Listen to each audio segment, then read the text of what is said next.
புதுச்சேரி பாஜகவில் எந்தவித பிளவும் இல்லை, அனைவரும் ஒற்றுமையாகவே இருக்கிறோம் என்று உள்துறை அமைச்சர் நமச்சிவாயம் விளக்கம் அளித்துள்ளார். புதுச்சேரியில் நடைபெற்ற தேசிய கல்வியியல் மாநாடு நிறைவு விழாவில் நமச்சிவாயம் கலந்து கொண்டார்.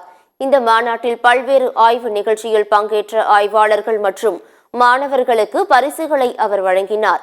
தொடர்ந்து செய்தியாளர்களை சந்தித்த அவர், புதுச்சேரியில் ஆளுநரும் அரசும் ஒத்த கருத்தோடு மாநில வளர்ச்சிக்கு பாடுபட்டு வருவதாக குறிப்பிட்டார்.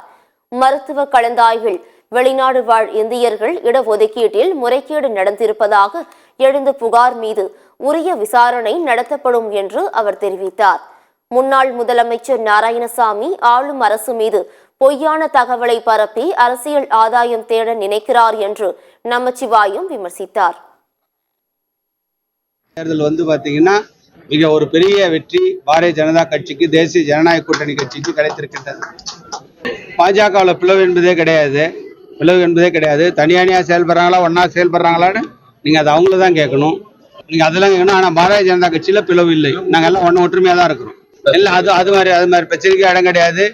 இங்க இந்த அரசாங்கம் எந்தெந்த கோப்புகள் எல்லாம் அனுப்புகிறதோ அந்த கோப்புகளுக்கு, நியாயமான கோப்புகளுக்கு ஆளுநர் அவர்கள் அதற்கு ஒப்புதல் அளித்துக் கொண்டுதான் இருக்கின்றார்.